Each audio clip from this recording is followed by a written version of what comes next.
What's up, people? This is the Bleav in Saints podcast presented by FanDuel.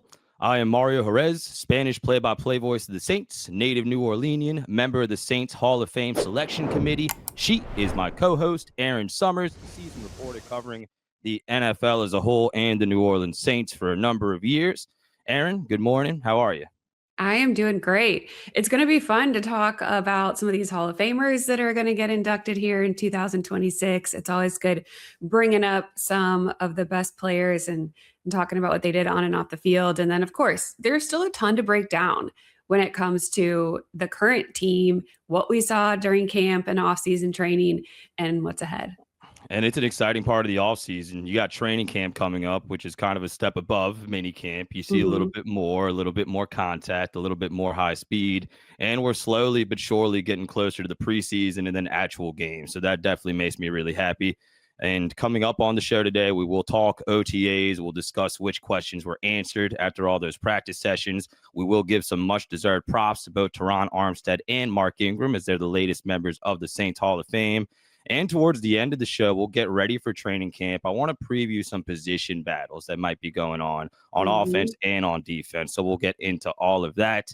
And when it comes to what we saw at mini camp, I should say, Erin, and at voluntary OTAs, there's a lot to discuss in terms of attendance, which guys were there, which guys are back now. We can say for sure that Alvin, Kamara, and Cam Jordan will be part of the 2026 Saints, but I'll let you have the floor here. All the practices we went to, what questions were answered for Erin Summers, and what stood out to you? You brought up the biggest question for everybody going into these offseason workouts. Is Alvin Kamara going to be playing for this team in 2026? Yes, he was under contract, but there was a lot of conversations that were happening as far as his actual status and playing time that he's going to have this year. And then Cam Jordan, he wasn't under contract. He was a free agent. So was he going to come back? And both of those questions answered. Cam Jordan back on the team, signs out 1-year deal. I think that he is excited. I think the players in the locker room are excited. It seemed like head coach Kellen Moore was, because he was calling Cam, keeping in touch, seeing if he was going to make his return. So I think that answers a question as far as your depth at the defensive end position and leadership void that you were potentially going to have with both of those players not on the field.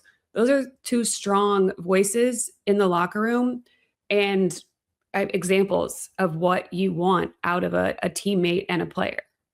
And they're both Saints legends, obviously. We're talking about Armstead and Ingram today, but those guys are both going to be first ballot Saints Hall of Famers.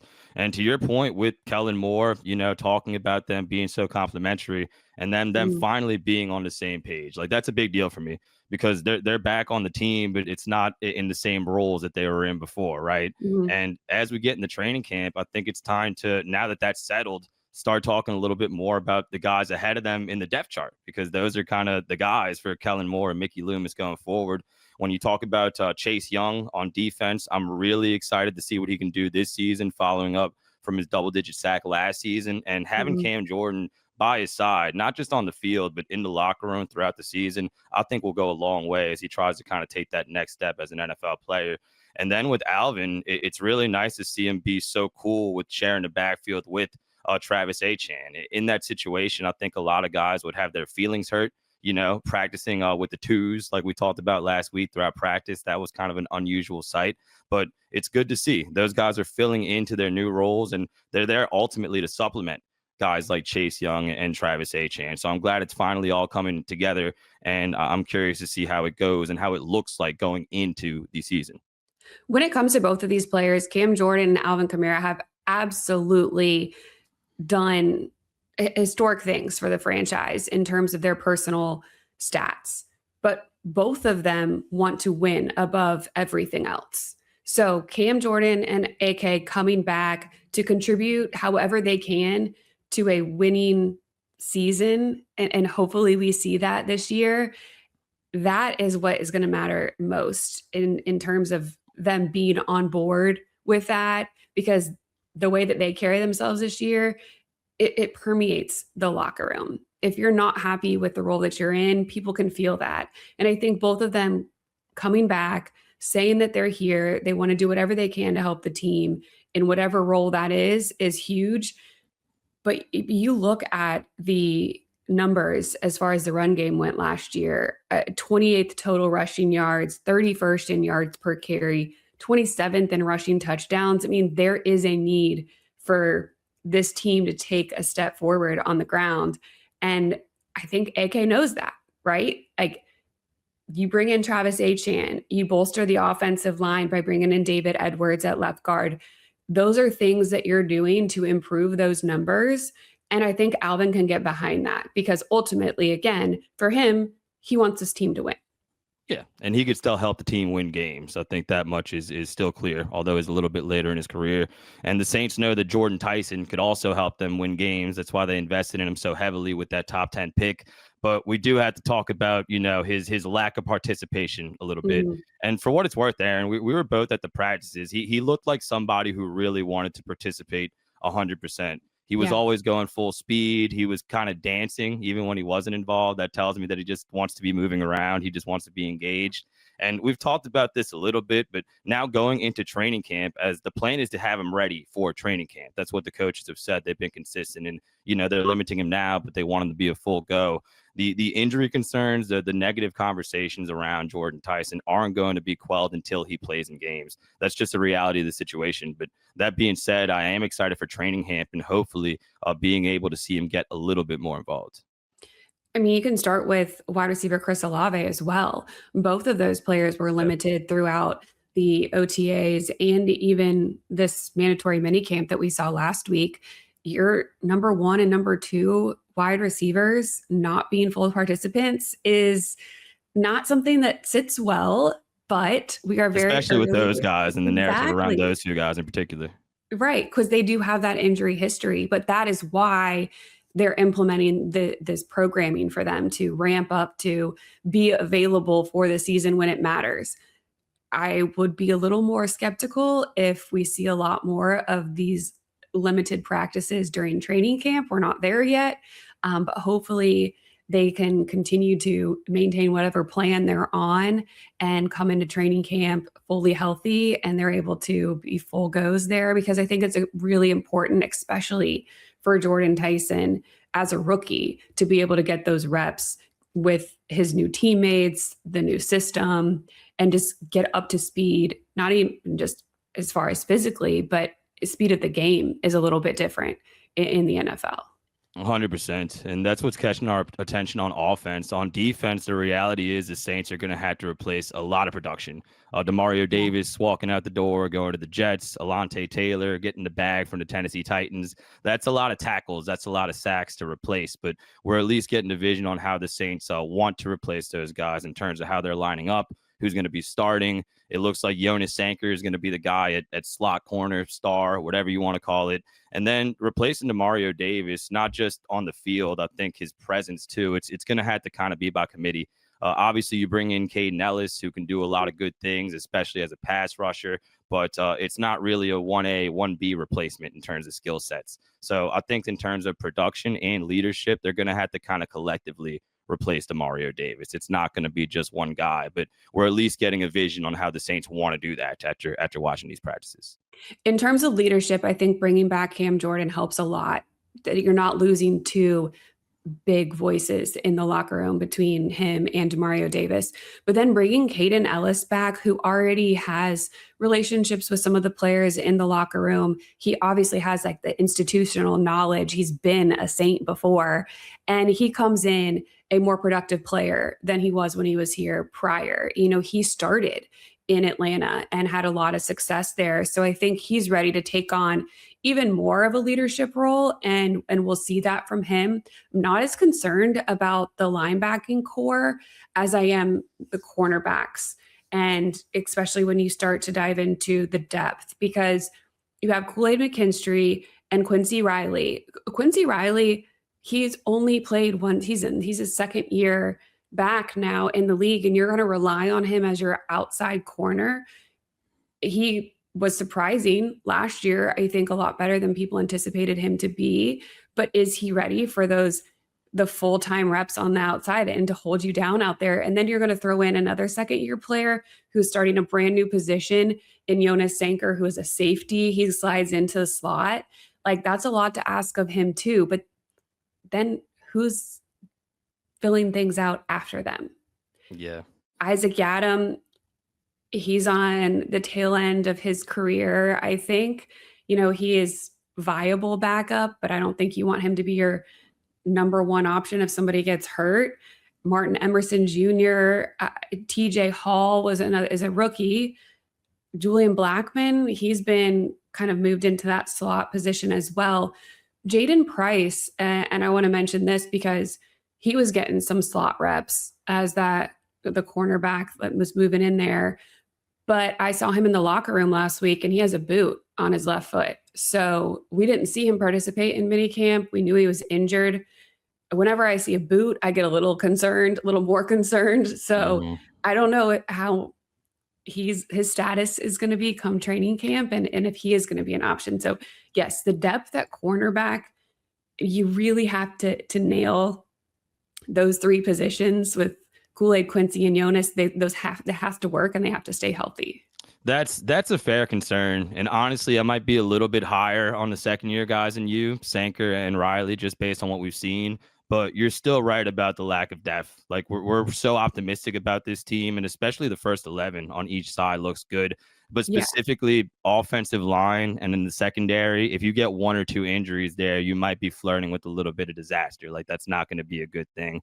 So I think the health of Reed and Blackman both will be paramount. Like if you have both of those guys back there, especially at that position, kind of being the last line of defense, that'll make it a lot less anxiety inducing for guys like Jonas Sanker, like Quincy Riley. And that's going to go a long way for the Saints defense. I think specifically the health of Blackman and Justin Reed. Reed was healthy last year, but we saw Blackman go down early, which may be a blessing in disguise because you got these guys more reps. But nonetheless, I think those guys need to stay healthy if the Saints secondary is going to succeed.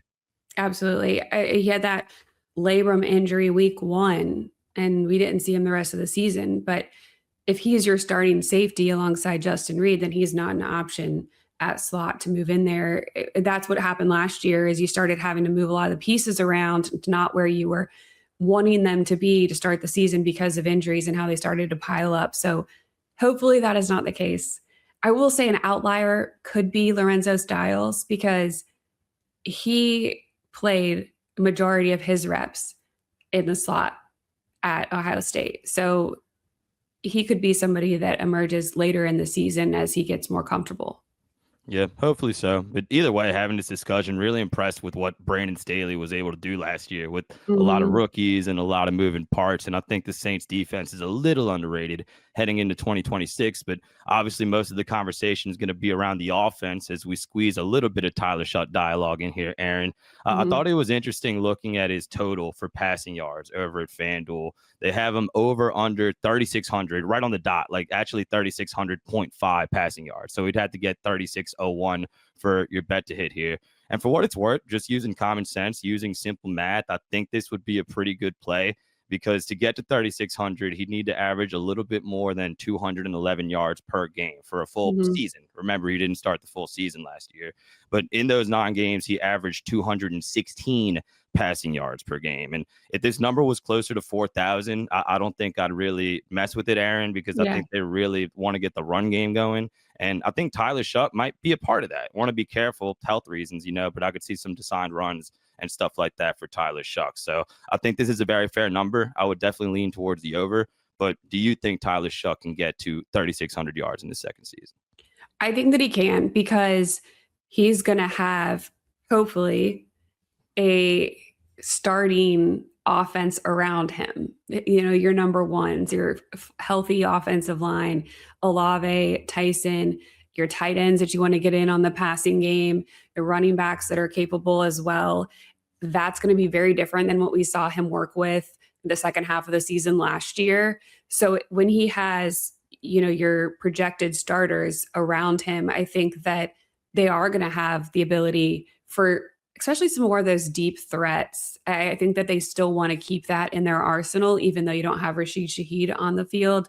Barian Brown, somebody you can look at in that regard. He's quick, has that speed. So I think that they're going to be more versatile offensively. You mentioned that they're going to lean into the run game. I think that they are, but I do think that they want to have that balance. Ideally, you're not in a position where you're having to pass a ton towards the end of the game, and you're playing from ahead more often this year, and you have a little more options and creativity early in the game that you can utilize. And I think that he's going to lean more into his passing game. Yeah, you said he can run. How much do you want him to? I think his primary option is to pass.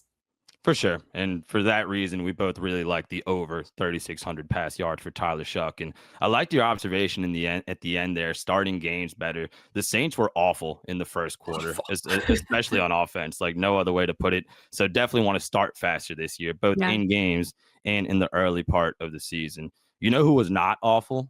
Both Mark Ingram and Terron Armstead. As we said at the beginning of the show, they are the latest inductees into the Saints Hall of Fame.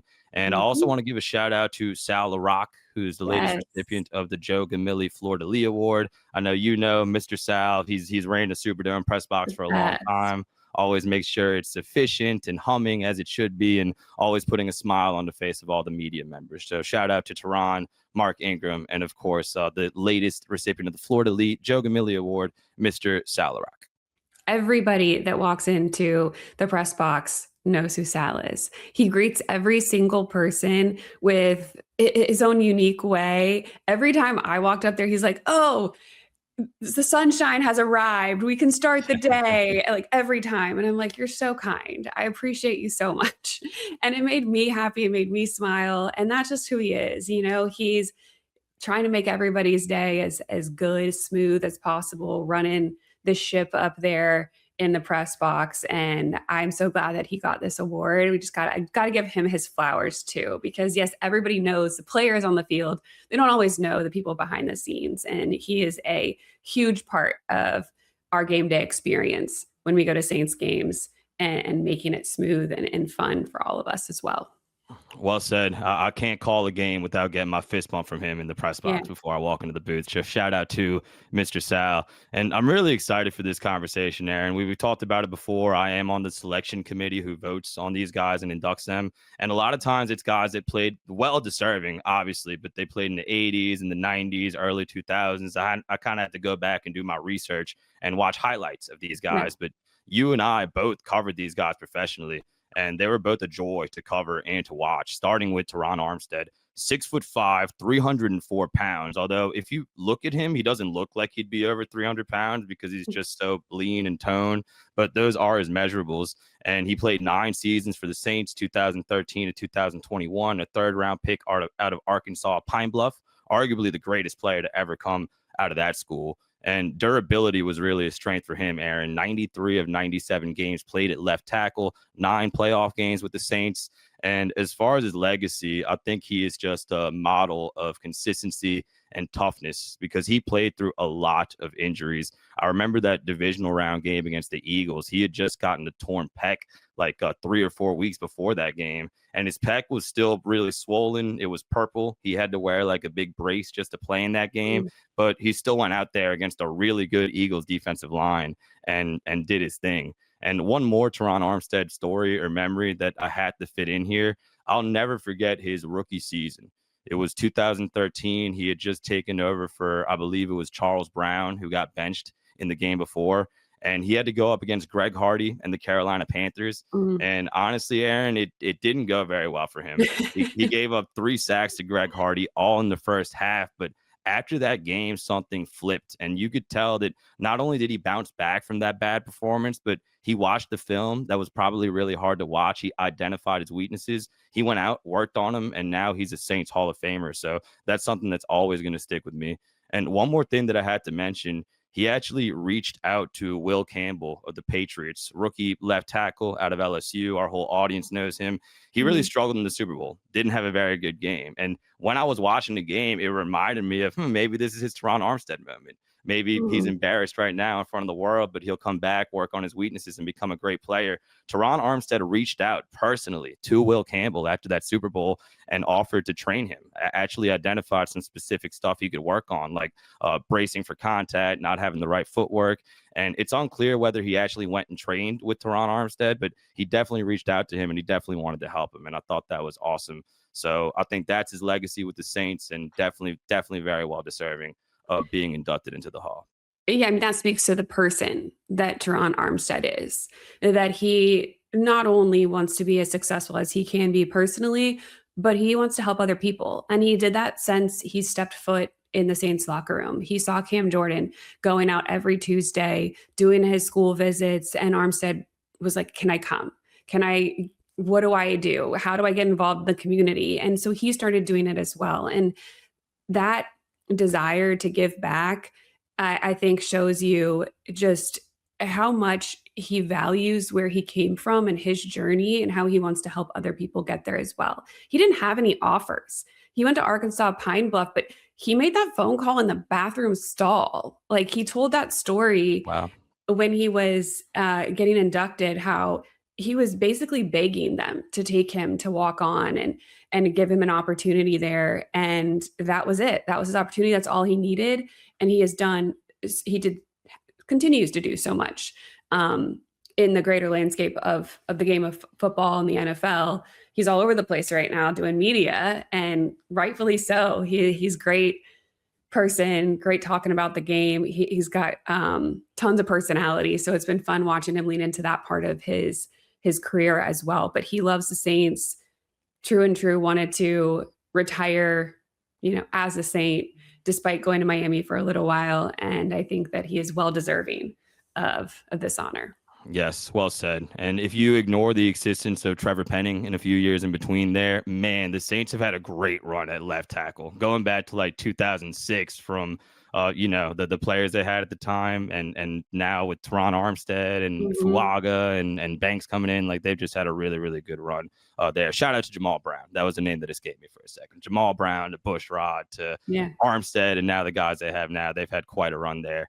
And Mark Ingram had himself quite a run in New Orleans as well. As a running back, was very, very durable. Yeah, exactly. 10 seasons with the Saints, 2011 through 2018. Went to the Ravens for a few years in between there, but came back in 2001, 2022. Aaron got to spend some time with them then. And he had 69 starts for the Saints, 123 career games, 1,451 carries for 6,500 rush yards, 52 touchdowns, was the Saints' all-time leading rusher at one point before Alvin Kamara surpassed him in the record books. And his career was interesting, Aaron, because the Saints invested a lot to get Mark Ingram. Traded up in the first round. I remember it was after a Hornets playoff game they drafted him. And at first, he was part of a really talented backfield. He had to try to kind of find a way to fit in with Darren Sproles and with Pierre Thomas. And he mentioned this. He mentioned getting booed at the Superdome. A lot of the fan base did not like him because the LSU-Alabama rivalry was very intense. And just to keep it real with you, Mark Ingram, as an LSU alum, you see the Tiger in the background, he kicked our butts. And he won the first championship with Nick Saban at Alabama. So I think for that reason, he kind of had to gain the respect of a lot of the Who Dat Nation, although I didn't think that was fair, but he definitely did it. And at some point around like 2015, he became the guy in the backfield. They drafted Alvin Kamara, Boom and Zoom was born. That was a really, really good combo for a couple of years. And when it comes to my favorite moment for Mark Ingram, I think it kind of gets lost in the shuffle, but he had a really good performance against the Eagles in the playoffs in 2013, which to this day is the only away playoff game that the Saints have ever won in their history as a franchise. In that game, 97 yards, 18 carries, had a key touchdown in the third quarter to put the Saints up by 2 scores. And like I said, I think just the durability of Mark Ingram, how long he played, how many different roles he filled, and ultimately his legacy. That's why he's a Saints Hall of Famer as we speak today. Yeah, his durability. I mean, his build is insane. He is all muscle, really, but he still has the speed. I also appreciated the opportunity to cover him because seeing him on the field, seeing the personality that he brought to the game day, what you saw on social media behind the scenes, and then getting to actually talk to him and be around him in the locker room and do interviews with him. Man, he is just a a ball of joy all the time and everything that he does. He is happy, he's a great time. He wants everybody else around him to have a good time. And I loved being able to have those interactions with him. Didn't cover him for very long, but if I see him at a game, he immediately is coming up and wanting to catch up and see how I am, and just making you feel like you were important and a part of, the Saints history as well. And so I appreciated that. He's not bigger than anybody, even though he's doing and has done so much. And I think that it's what's really special about him, is just his ability to remain so down to earth. And I love watching him on College Game Day with the Fox College Game Day set. He is a lunatic, and he's jumping in the crowd. He's crowd surfing, but that's just who he is. Like I said, he just likes to have fun, and he is a true college football fan as well. And he is enjoying doing that. Yeah, he loves the game. I think that's a really good observation about his personality. I think a lot of us in our friend groups and our families maybe have people with the personality of Mark Ingram, to the point where sometimes it's almost annoying. Why are you so uppity? Why are you? But it becomes less annoying when you think that they're just genuinely like that. Yeah. And in a field like football, when there's so much grind, so much sacrifice, so much wear and tear mentally and physically, it's good to have a presence like that in Mark Ingram. And it's good that he's still around, like you said, covering the game. And we'll see plenty more of Terron, Armstead, and Mark Ingram, hopefully on this show sometime on Bleav in Saints. That would be really cool.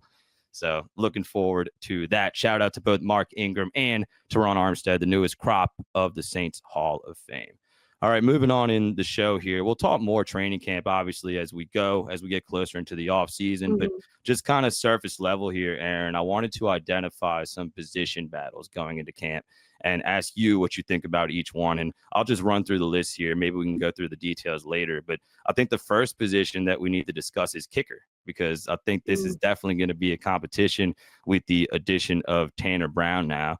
And Charlie Smith's a good story, and he had some good moments, some game winners towards the end of the season. But I think the jury's definitely still out in terms of him being the guy going forward, because Tanner Brown was signed to a 2-year contract. He is a member of the team, and he's coming off a really good league in the United Football League, the UFL, if you're familiar, one of these spring leagues that came into fruition earlier. But he made 25 out of his 28 field goals this past season, and it gets even better from distance. He was 10 of 13 from 50 through 59 yards, and he made all three. He was 3 for 3 on kicks of 60 yards or longer. So both of these guys have strong legs. I think the goal for both of them is to become more consistent. But as we go closer to the season and as we enter training camp, I think that's definitely a competition between Charlie Smith and Tanner Brown. No other way to say it.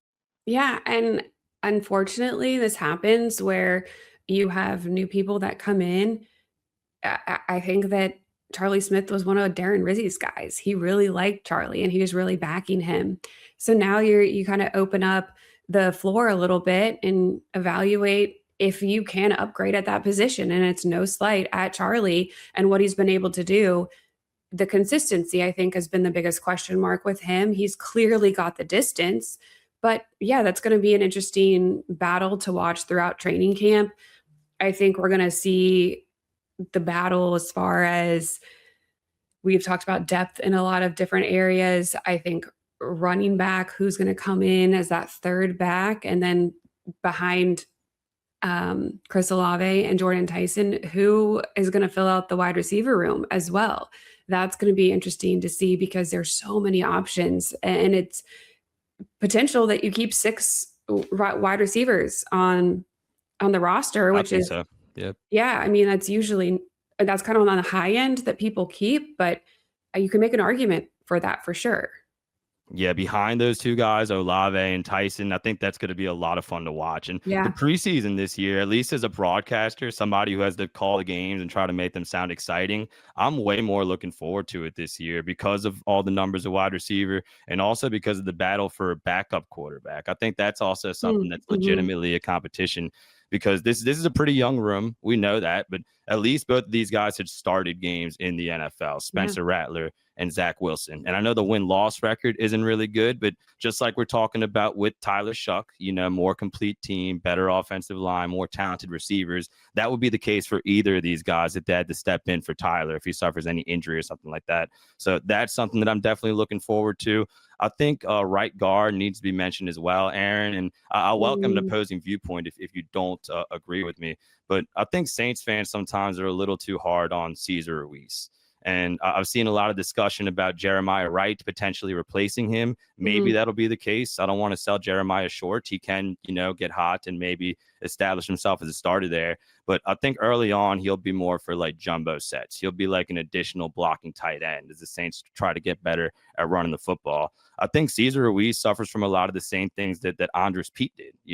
When you're an offensive lineman, you're not supposed to stand out. You're supposed to fill in and do your job most plays. And I think Cesar Ruiz does that, but he has a number of bad plays. He has some bad games, I think, but for the most part, he's pretty consistent. And I think fans are a little bit too loud in their criticisms of Cesar Ruiz. He's not the perfect right guard, but the Saints could also do a lot worse, I think, in terms of a starting caliber player. So that's something else that we'll be watching out for training camp. Yeah, Mario, it can always be worse. There's definitely that for sure. But when it comes to Cesar Ruiz, I think that some of the noise is warranted. I do feel like he came into the season, he had slimmed down a little bit. Talked to him about it over the offseason. He was really watching what he ate, and that's great. I'm all about people being healthy. But when it comes to a position where you need to use your size a little bit, I think you got to be careful about how much you are trimming down. And I think he, even last week, said, I need to be better than I was last year. So I think some of that onus is on himself. He understands that there are areas that he can continue to improve in. And I think we're going to see a better version of Cesar Ruiz this year, which is, to your point, it's just the consistency. We see it at times, but we need it all of the time. More often than not, you need to be able to hold down your spot there. And so I think having Eric McCoy back will help a lot as well. They have a lot of chemistry playing alongside of each other and know how each other moves and where to be when they're trying to pull on the different sides. So I think that will benefit Cesar a lot. Having Torres Simpkins or Luke Fortner, that's very different to come in and have multiple players alongside you. So I think we're going to see an improved Ruiz, and I think he knows that he needs to, and I might lean a little more with the fans on this one, Mario. Fair point. Hey, that's cool. We can't just be agreeing all the time. I welcome the opposing viewpoints from you and from the audience. Let us know what you think. Appreciate all the comments in the YouTube session too. So let us know what y'all think about Cesar Ruiz. But that's definitely something that he's gonna have to prove. Like you said, by his own words, and maybe bringing in some competition isn't a bad thing. I know you spend a lot of time with Scott Shanley. And he's talked about that a lot on the air, that they used to bring in all these linebackers just to push him. And they basically would force them to keep starting him because he played so well. So hopefully that'll be the case for Cesar Ruiz as we head into training camp. The Saints report to training camp on July 28th, a little bit over a month from now. We're getting closer and closer to the season.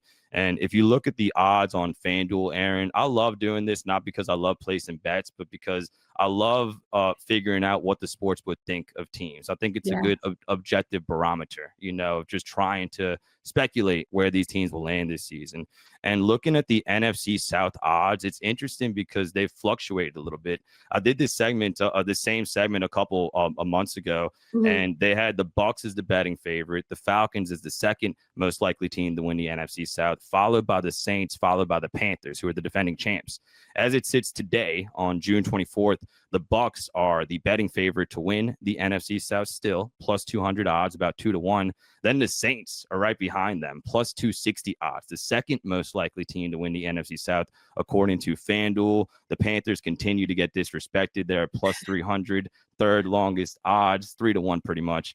And then the Falcons, who just gave a lot of money to their starting tight end, are all the way down there at plus 320 odds. The order, I guess I can get with, the Falcons, the Saints, the Panthers. Although if I was Carolina, your neck of the woods, I might have a little bit of beef because the Saints have missed the playoffs 5 straight years. We're the defending champs. What's up with that? But it's interesting to see just how much they've fluctuated and how much better the sports books apparently feel about the Saints, because they were the 3rd longest odds. Now they're the 2nd longest odds. Whatever the handicappers, the guys at FanDuel have seen from the Saints has impressed them, apparently, because they're more likely to win the NFC South now in their eyes. So that's how they view the division going into the year. Interesting to see how this will continue to fluctuate, Erin, as we get closer to the season. Yeah, I think the movement makes sense because even if you just take a step back and look at the most important position on the field, in the quarterback position, Baker Mayfield has more of a record of success. He's been around longer. And then Tyler Shuck, coming off of last season, the additions that they've made around him, I think is primed for a successful year. But then you still have Bryce Young. A lot of people aren't big on him. You know, his stature, he's a little bit smaller. So no pun intended. Yeah. Fair. And then Atlanta, there's a big question mark of who their quarterback is actually going to be. So when you look at that, I think the order of things does make sense. I would be curious to see where this lands once we get around training camp and after training camp and how much movement there is. But I don't knock how they're lining it up right now. And I think the Saints do have a potential to win. I mean, any given year, you never know what happens. Injuries can play a major role in it. Sometimes just when you see other teams during the season and where those other teams are health-wise or performance-wise matters as well. The NFC South seems to always be a toss-up. It could be anyone's year. For sure. And the Bucs got to figure out what's happening with Baker Mayfield contractually. And I've talked a lot about the absence of Mike Evans. Maybe they can survive that, just because I remember they still have Ibuka. They had McMillan, who was suffering with injuries last year. But objectively, although I want the Saints to win the division, I totally understand Tampa being ahead of them. Yeah. And we'll update that as we go throughout the offseason. But as it sits, the Bucs are the betting favorite to win the NFC South. And we're towards the end of the show here, Erin. We covered a lot. Really enjoyed all the dialogue. Before I let you give your final thoughts and before we sign off, I just want to take a moment to thank the audience, man. We've been getting not just a lot of views, but a lot of interaction. And obviously the impressions, the views, that's what matters for us. That's what we want. But ultimately, you know, we're just having fun breaking down the game and talking some football. And when you guys interact with us, do that in the comments, we're able to do that with y'all. It makes this a lot more fun. You know, we are doing it for work, but at the end of the day, we really enjoy doing this. And we enjoy it a lot more when you guys interact with us. So just wanted to say I really appreciate the viewership, the interaction, and it's been really, really fun hosting this show and talking with Who Dat Nation. Yeah, clearly the fans are passionate. I love it. So please, if there's anything you want us to talk about or any questions you want us to dive into, comment and let us know. Send us messages, Instagram, Twitter, X, YouTube, wherever you can reach us, all of the places. And then also don't forget to subscribe and tell all of your friends, because we want to keep doing this and we appreciate any support that you guys can give us. Yes, and please like the video. That helps the algorithm. So as I give the thumbs up, please give us a thumbs up on YouTube. Excited for the end of the offseason here, Erin. We'll go to training camp soon. I'll see you there. We'll chop it up, talk some Saints. Any final thoughts before we sign off on today's show? No, let's just keep it rolling. There is a lot of momentum right now. I think we're building off of a good offseason. It was great to see a lot of the players stay in town and working out together, from Tyler Shuck to Taliese Fuaga. A lot of the guys were here and are going to continue to spend time together even during this month off, where they don't have any obligations from the Saints. They're taking it upon themselves to do things. So I think that's great. And we have a lot of fun stuff ahead going into training camp at the end of July. Well said, co-host. Appreciate you very much. And I appreciate all of you. Thanks for listening. Don't forget to hit subscribe, leave us a 5-star rating and a review. You can find us on Apple Podcasts, Spotify, Amazon Music, on YouTube, or wherever you listen to your podcasts. For Erin Summers, I am Mario Jerez saying thank you for watching, for listening to Bleav in Saints. We will talk to y'all soon. Have a great week. Who dat?